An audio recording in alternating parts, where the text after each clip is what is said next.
Amit, quiz time. Yes. Ready है? Yes. ध्यान से सुनिएगा। हम दो हैं और हम जुड़वा हैं, लेकिन हम दोनों ने एक दूसरे को आज तक नहीं देखा है। कोई हिंट? वैसे तो हमारा काम सुनने का है, लेकिन लोग अक्सर हमें खूंटी समझकर कभी मास्क टंगा देते हैं तो कभी चश्मा टंगा देते हैं। गॉट इट, कान। बिल्कुल सही। हमारे कान बहुत काम करते हैं, लेकिन जरा सोचिए हम अपने कान का कितना ख्याल रखते हैं। आज हेलो डॉक्टर सेगमेंट में हम बात करेंगे हियरिंग लॉस को लेकर, यानी कि बहरापन, जिसके लिए हमारे साथ एक्सपर्ट्स मौजूद हैं। आइए उनका स्वागत करते हैं। हमारे साथ हैं डॉक्टर कंवर सेन। आपका स्वागत है सर। आप हैं professor and principal ENT consultant RML hospital. साथ ही वेलकम कीजिए डॉक्टर राजीव कुमार का। नमस्कार। आप एडिशनल प्रोफेसर हैं ENT एम्स नई दिल्ली से। डॉक्टर कंवर सेन, आप इसे शुरू करते हैं। हमें तो ये बाहर का कान दिखता है जी, लेकिन कान की एनाटॉमी की बात करें तो एक्सटर्नल के साथ साथ मिडल इनर ईयर भी होता है। और क्या ये जादू है? कैसे हम साउंड सुन सकते हैं? देखिए, जो हम कान देखते हैं बाहर वाला, ये एक्सटर्नल ईयर है और ये कैनाल से जुड़ा होता है अंदर मिडल ईयर से और इंटरनल ईयर से। और मिडल ईयर और इंटरनल ईयर विजिबल नहीं होता है, और कैनाल में अगर कोई फॉरेन बॉडी हो या वैक्स हो तो सुनाई देना कम हो जाता है। उसके अलावा मिडल ईयर में अगर वहाँ एक मिडल ईयर और एक्सटर्नल ईयर पर्दे से जुड़ा होता है, अगर पर्दे में छेद हो तो सुनाई देना कम हो जाता है।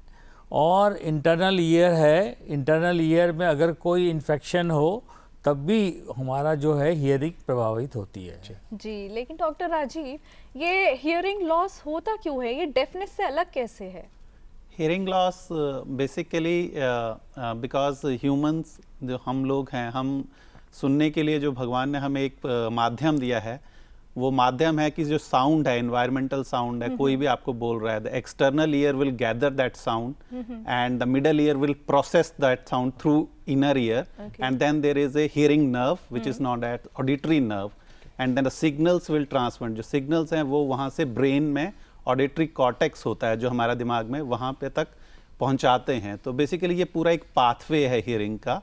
तो इस पाथवे में कहीं भी कोई भी रुकावट है तो उससे हमारा हियरिंग कम हो सकता है, और उसका लेवल डिपेंड करता है कि कितना डैमेज है पाथवे में।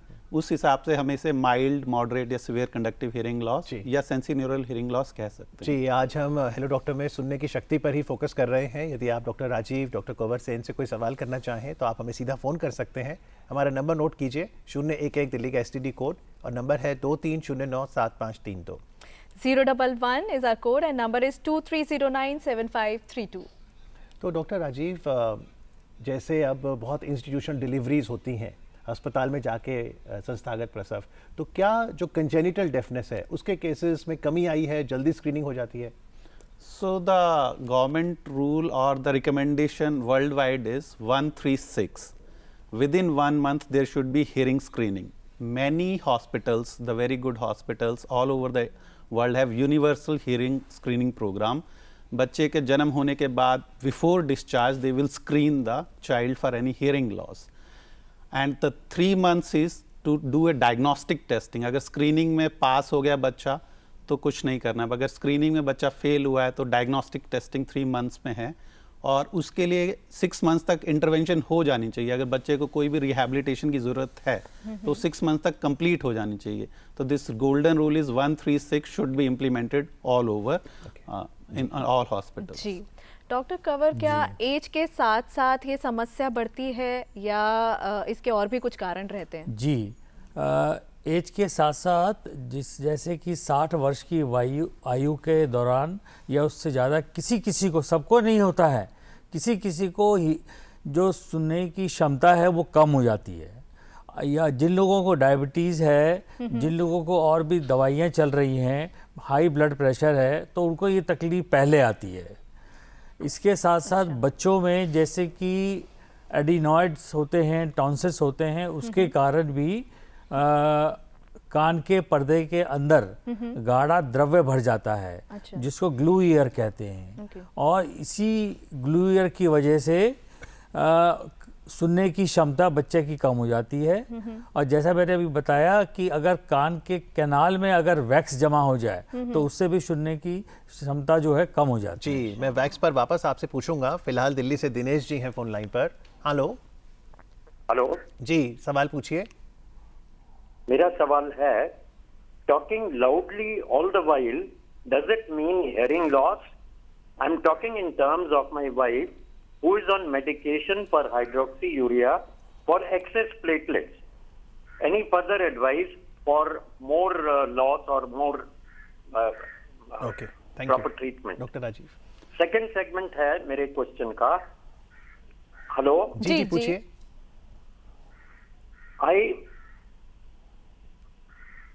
I want to listen everything at low volume always. Does it again medical loss or hearing loss? I'm 80. I'm also on medication for something else.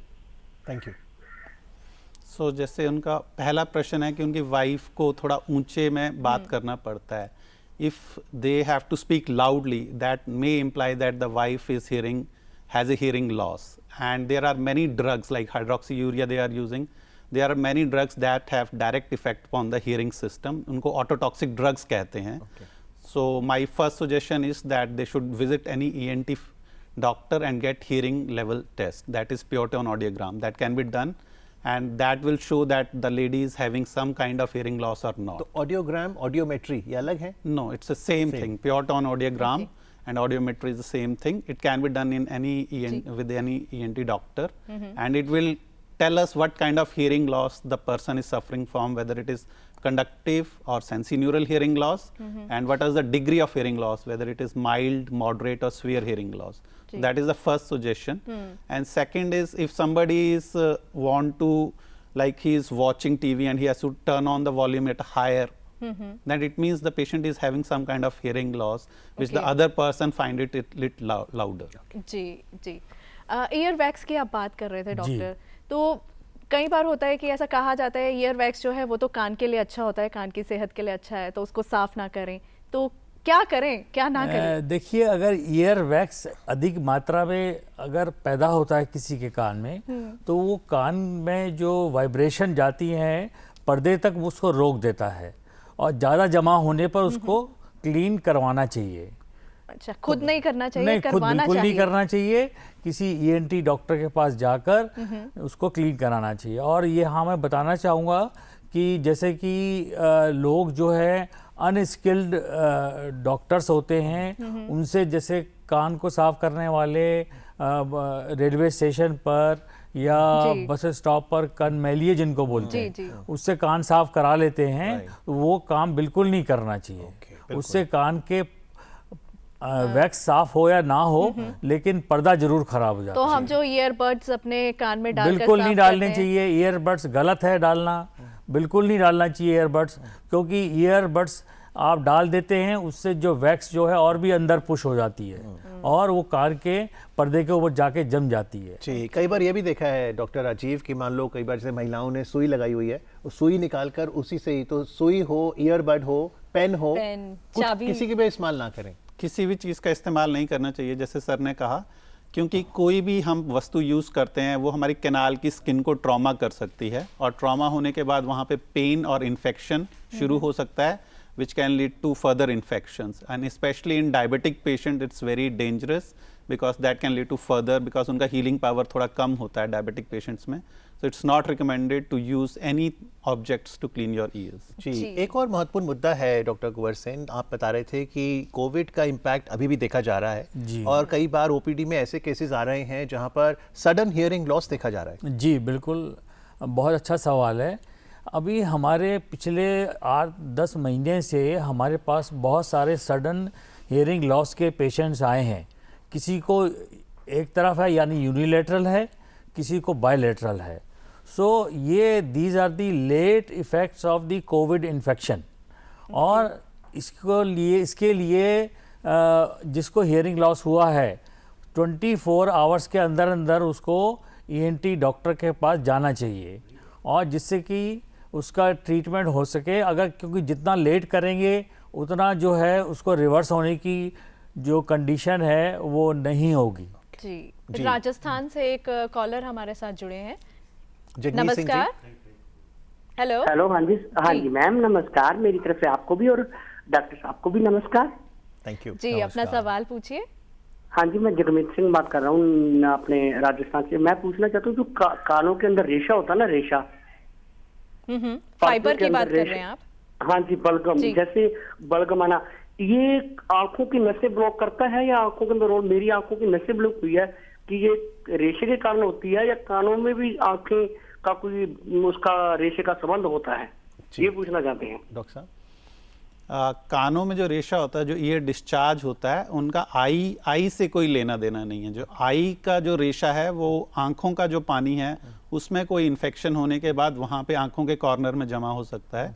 कानों का रेशा, कान में पर्दे में छेद है या इन्फेक्शन है तो कान से बाहर आएगा, बट उसका आई से कोई रिलेशन नहीं। अलग है जो कि डिस्चार्ज है, और वैक्स अलग चीज है। Wax is totally different. रेशे में करना क्या है? आपके पास आना है, कोई दवाई डालनी है, कैसे हटे? सो जो कान से डिस्चार्ज या रेशा निकल रहा है, it means there is a infection in either external ear और मिडल ईयर। उसके लिए ENT doctor visit is a must, because there can be different kind of infection which can be bacterial हो सकते हैं, फंगल इन्फेक्शन हो सकते हैं। तो ईयर क्लीनिंग और उसके बाद एप्रोप्रिएट ट्रीटमेंट ही उसको ठीक कर सकता है। जी, डॉक्टर कंवर, कान की जब हम बात करते हैं, कान की सेहत की बात करते हैं, तो नज़रअंदाज कर दिया जाता है अक्सर। जी जी।